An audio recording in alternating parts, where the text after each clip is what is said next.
Bismillahirrahmanirrahim. Assalamualaikum warahmatullahi wabarakatuh. Alhamdulillahirabbil alamin. Innal hamdalillah nahmaduhu wa nasta'inuhu wa nastaghfiruh wa na'udzu billahi min shururi anfusina wa min sayyiati a'malina. Man yahdihillahu fala mudilla lahu wa man yudlilhu fala hadiyalah. Asyhadu an la ilaha illallah wa asyhadu anna Muhammadan abduhu wa rasuluh. La nabiyya wa la rasula ba'dah. Allahumma alimna ma yanfa'una wa anfa'na bima 'allamtana. Rabbana zidna ilma warzuqna fahma. Bifadlika wa rahmatika ya arhamar rahimin. Wa ba'du, alhamdulillah, syukurillah, kita sudah selesaikan fase pertama dari tiga fase yang akan kita lalui di dalam kelas kali ini. Di mana di kelas pertama, di kelas ini kita ada tiga fase. Fase yang pertama itu adalah bagian awalnya, bagian pengenalannya. Fase kedua yang akan kita pelajari hari ini, kita mulai hari ini, itu berkaitan dengan syarat. Syarat-syarat diterima sebuah hadis. Dan nanti fase yang ketiga, itu berkaitan dengan hadis-hadis yang tidak diterima. Itu apa saja macamnya. Di pertemuan atau di fase sebelumnya, kita bahas kenalan kita tentang hadis-hadis, ya, dasar-dasarnya seperti bagaimana hadis sampai kepada kita, bagian-bagian daripada hadis, lalu kita juga tahu hadis macam-macam yang berdasarkan sumber dan berdasarkan jumlah.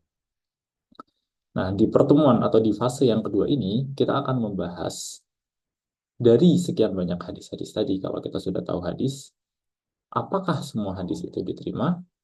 Nah, jawabannya tentu tidak semua hadis itu diterima. Ada hadis yang diterima, ada hadis yang tidak diterima.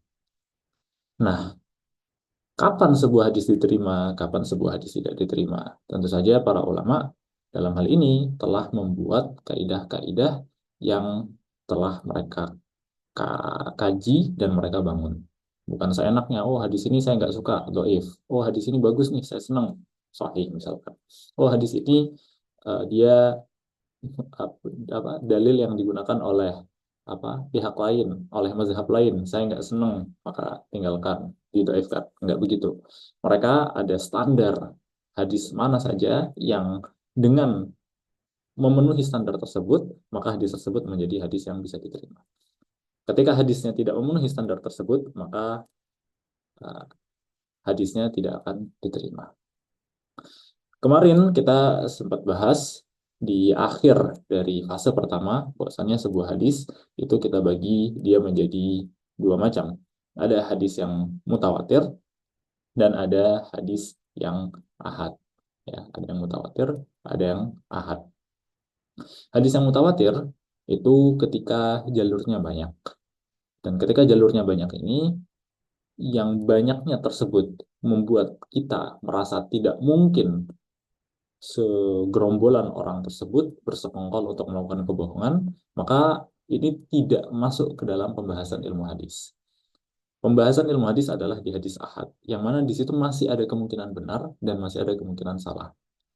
Dan yang dikaji adalah apakah hadis ini itu telah memenuhi syarat sehingga dia kemungkinan besar diterima, atau tidak memenuhi syarat maka kemungkinan besar tidak diterima. Itu yang akan dikaji di dalam ilmu hadis. Jadi hadis-hadis ahad dari segi apakah dia diterima ataukah tidak. Diterima itu maksudnya apa? Diterima maksudnya bisa dijadikan sebagai dalil dalam fikih. Tidak diterima maksudnya tidak bisa dijadikan dalil dalam fikih. Ini pembahasan di dalam ilmu hadis. Maka para ulama ketika membuat syarat, ya, menentukan syarat kapan sebuah hadis diterima dan kapan sebuah hadis tidak diterima, itu standarnya sebenarnya satu, yaitu apakah, ya, dugaan kita ketika mendengar hadis tersebut, hadis ini itu benar-benar dari Rasul ataukah tidak. Hadis ini itu memang Rasulullah katakan atau Rasulullah lakukan, atau itu ada kemungkinan itu tidak sampai pada dugaan kuat. Jadi di sini benar semua yang sampai kepada kita ada. Misalkan dikatakan Rasulullah melakukan suatu perbuatan atau Rasulullah mengatakan suatu perkataan. Itu semua kalau kita main menggunakan akal saja, yaitu mungkin Rasulullah benar-benar mengatakannya, mungkin saja Rasulullah tidak. Tetapi yang kita inginkan adalah apakah sampai pada dugaan kuat Rasulullah mengatakannya atau Rasulullah tidak melakukannya. Kalau dugaan kuat Rasulullah melakukannya, itu diterima. Tapi kalau tidak sampai pada dugaan kuat, maka ini bisa kita katakan dia tidak diterima. Maka eh, para ulama membuat beberapa syarat. Di sini misalkan kita punya Rasulullah Shallallahu Alaihi Wasallam, punya misalkan Rasulullah Shallallahu Alaihi Wasallam. Dari Rasulullah SAW, misalkan ada seorang sahabat yang meriwayatkan dari beliau. Dari sahabat tersebut ada seorang rawi yang meriwayatkan dari beliau. Dari rawi tersebut ada rawi lain. Dari rawi tersebut ada rawi lain. Dan misalkan setelah itu begitu terus sampai kemudian ke kita. Maka ini adalah, ya, anggaplah hadis seperti ini. Apa yang Rasulullah katakan, apa yang Rasulullah perbuat, ya, apa yang Rasulullah katakan dan perbuat itu adalah matanya, seperti yang kita tahu dari sebelumnya. Dan rentetan orang ini itu adalah sanad. Oke. Nah, sekarang agar kita sampai pada dugaan kuat bahwasannya hadis tersebut itu berasal dari Rasulullah, yang pertama perlu kita pastikan adalah bahwasannya sanad, jalur rentetan orangnya ini itu benar-benar terisi. Benar-benar setiap orang ini itu pernah bertemu dengan gurunya. Dan dia bertemu dengan gurunya. Dan dia bertemu dengan gurunya. Maka kalau ada satu orang misalkan, antara dia, orang yang ini, dengan orang yang ini, misalkan kita ini namakan A, ini B, ini C, ini D. Misalkan D itu tidak pernah bertemu dengan C dan tidak pernah berguru dengan C. Dengan kata lain, dia istilahnya nggak ketemu langsung. Berarti di sini ada istilahnya keterputusan, ketidakbersinambungan atau ketidakbersambungan dalam sanad. Dan ketika tidak bersambung, kita tahu dari mana kalau ini itu hadisnya berasal dari Rasulullah. Dugaannya tidak sampai pada dugaan kuat. Maka para ulama menyebutkan syarat diterimanya hadis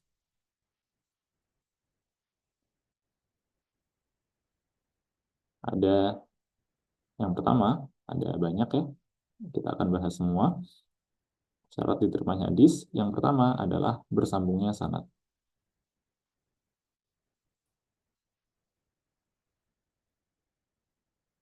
Ini yang pertama.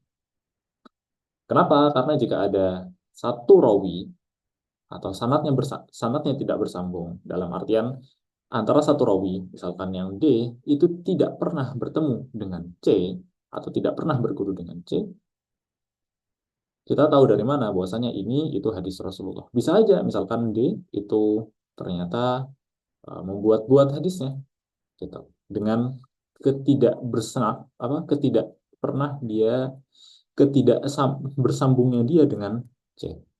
Maka yang pertama harus dipastikan oleh para ulama adalah bersambungnya sanad. Atau kalau kita sebutnya di dalam bahasa Arab itu dengan kata ittisalu as-sanad. Ini syarat yang pertama. Tahu tahu cara tahunya bahwasanya sanadnya benar bersambung atau tidak bagaimana? Nah, itu kita akan bahas di pertemuan selanjutnya. Kita tidak akan rincikan di sini. Insya Allah nanti masing-masing daripada syarat ini kita akan rinci di setiap pertemuan. Tapi yang pertama adalah syarat pertama adalah bersambungnya sanad. Syarat yang kedua adalah apa? Adalah adalah yang kedua adalah rawinya itu bisa dipercaya. Bisa dipercaya. Atau yang mereka sebutkan itu tidak fasik. Adalah. Maksudnya bagaimana? Maksudnya begini. Misalkan di dalam sanad ini ternyata kita punya satu orang rawi, C. C ini ternyata setelah dicek, dia adalah ahli maksiat. Kerjaannya mencuri, kerjaannya berzina, kerjaannya mabuk-mabukan. Lalu dia kemudian bilang kepada D, wahai D, aku mendengar dari B. B dari A dari Rasulullah. Rasulullah mengatakan ini. Kira-kira dengan background C sebagai ahli maksiat, itu apakah kita terima apa yang dia katakan? Tentu saja tidak, gitu. Karena kita tidak bisa mempercayai dia. Kenapa? Karena dia adalah orang yang fasik. Maka syarat yang kedua itu dia tidak boleh merupakan orang yang fasik. Tidak boleh dia ahli maksiat. Apalagi itu maksiat yang ini ya, maksiat yang tidak ada kaitannya dengan berbohong. Kalau maksiatnya berbohong, dia suka bohong, baik itu ketika apa namanya bermuamalah, bertransaksi dengan orang lain, maka itu lebih tidak diterima lagi hadisnya. Dia misalkan ketika berjualan suka apa namanya berbohong gitu ya, mengatakan oh barang dagangannya begini begini begini begini, padahal tidak seperti itu. Maka itu lebih tertolak lagi orang. Hadisnya tidak tidak apa namanya hadisnya tidak diterima. Dalam konteks hadis ini, kalau orang di luar kan mungkin kita katakan unzur mankola, unzur makola wala tanzur mankola. Lihatlah apa yang dibicarakan, jangan lihat siapa yang bicara. Enggak, di sini kita unzur mankola wala tanzur makola. Kita yang harus cek dulu itu adalah lihat siapa yang ngomong. Gitu. Apakah orangnya bisa dipercaya atau tidak. Gitu. Kalau orangnya bisa dipercaya, baru kita lihat apa yang dia ucapkan. Nah, kenapa? Karena kalau unzur makola walatan sur makola itu konteksnya nasihat ya, nasihat atau suatu hal yang kebenaran. Tapi kalau di sini itu adalah nakal riwayat dan dia orangnya harus dipercaya. Syarat yang ketiga adalah orangnya itu harus dapat rawinya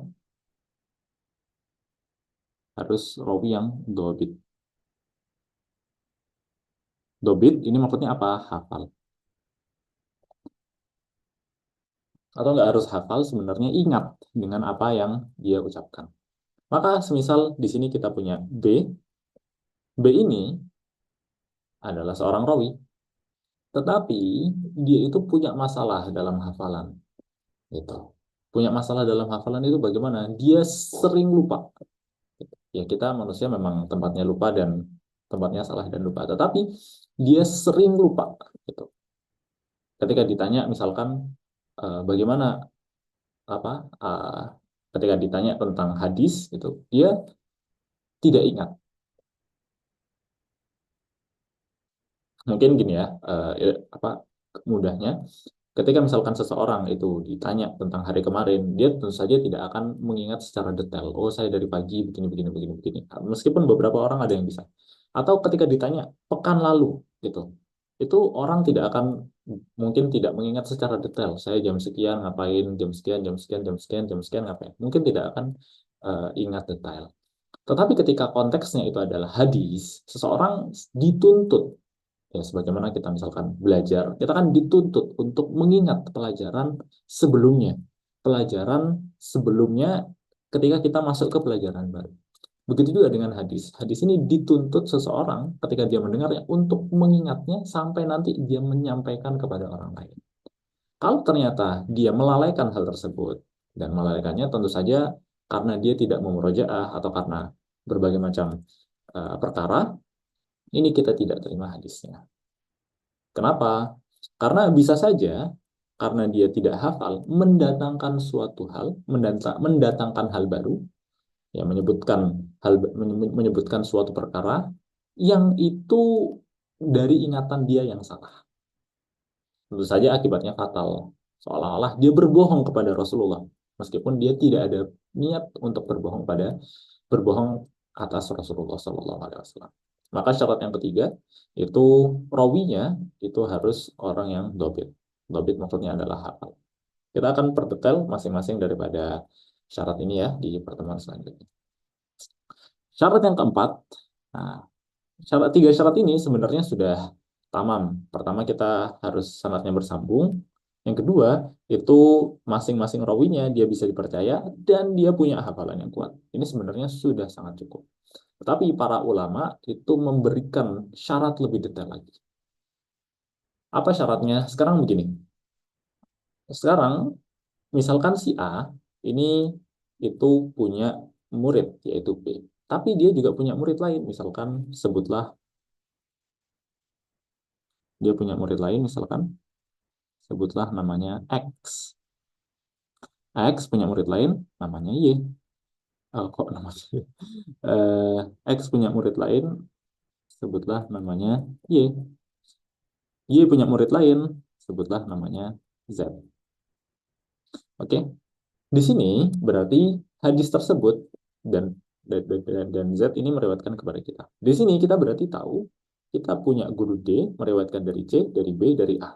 Kita juga punya guru Z yang Z meriwayatkan dari Y, dari X, dari A. Dan ujung-ujungnya kan sebenarnya ketemunya di A. Seharusnya hadisnya sama dong. Dalam artian karena ujungnya sama-sama A, maka bedanya cuma di misalkan dia bilang saya mendengar dari C, C bilang kepada saya mendengar dari C, C bilang bahwasanya B memberitahu kepada dia bahwasanya A mengatakan kepada Rasulullah. Nah, tapi perkataan Rasulullah harusnya sama. Z bilang begini, Z saya dapat dari Y dapat dari X dapat dari A. Mungkin bagian sininya nggak ada masalah, berbeda. Tetapi bagian dari A ke atas ini harus sama. Oke, kenapa? Karena ketemunya di A, jadi harusnya sama. Tapi ketika misalkan kasusnya seperti ini dan berbeda, itulah yang kita sebut sebagai Allah. Jadi ketika ada perbedaan di apa namanya di dalam periwayatan dari A, padahal sama-sama dari A, ada perbedaan, maka ini yang kita sebut sebagai ilat. Ilat. Misalkan D bilang dari C bilang dari B dari A, bahwasanya Rasulullah Shallallahu Alaihi Wasallam melakukan sesuatu. Itu perbuatan Rasulullah, karena Rasulullah melakukan sesuatu. Kemudian kita dapat dari Z dapat dari Y dapat dari X dapat dari A. Bahwasannya A melakukan hal tersebut. Jadi di sini dari sanad kita yang pertama, jalur kita yang pertama, kita tahu itu perbuatan Rasul. Tapi dari sanad kita yang kedua, kita dapatnya itu perbuatannya si A. Ini yang kita sebut sebagai ilat. Kenapa? Karena yang satu hadisnya marfu sampai kepada Rasul, sedangkan hadis yang kedua itu mauquf hanya sampai pada si A. Maka para ulama memberikan syarat tidak ada atau terbebas dari ilat. Apa itu ilat? Lebih detailnya kita akan bahas di pertemuan selanjutnya. Yang terakhir, yang kelima, itu tidak adanya terbebas dari syuzuz. Apa itu? Misalkan di sini kita udah punya dua sanad ya. Sanad kita yang pertama adalah riwayat riwayat dari A, sama-sama dari A. Yang pertama dari B, yang kedua dari X.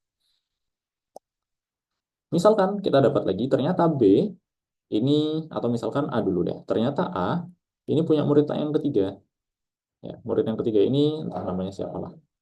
Nah, pokoknya murid yang ketiga. Bilat kepada kita. Dan B misalkan ternyata punya dua murid, selain C dia juga punya murid lain. Misalkan muridnya punya murid lagi, dan C misalkan juga punya satu murid lagi, ya, sampai kepada kita. Berarti setidaknya ada satu, dua, tiga, empat, dan lima. 5 orang yang kita dengar. Ujung-ujungnya ketemunya di A sampai kepada Rasulullah. Nggak ada masalah. Yang jadi masalah adalah ternyata setelah kita bandingkan riwayat nomor 1, nomor 2, nomor 3, nomor 4, dan nomor 5, itu semuanya sama. Kecuali misalkan riwayat orang nomor 5 misalkan. Yang lainnya bilang bahwasanya Rasulullah melakukan suatu hal. Tapi yang nomor 5 ini bilang bahwasanya Rasulullah mengatakan suatu hal.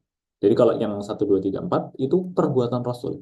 Tapi kalau yang kelima ini bilang ini perkataan Rasul, bukan perbuatan Rasul. Nah, maka kondisi di mana nomor 5 ini berbeda sendiri dari kebanyakan orang, ini kita sebut sebagai syuzuz. Jadi syuzuz itu istilahnya menyendiri. Menyendiri dari riwayat orang lain. Dia berbeda sendiri. Dan ini itu menunjukkan bahwasannya hadis tersebut tidak diterima. Maka syarat yang kelima itu terbebas dari syuzuz. Ini yang berkaitan dengan pembahasan kita pada pagi hari ini. Masing-masing daripada syarat ini itu harus dipastikan ada memenuhi hadis tersebut memenuhi syaratnya.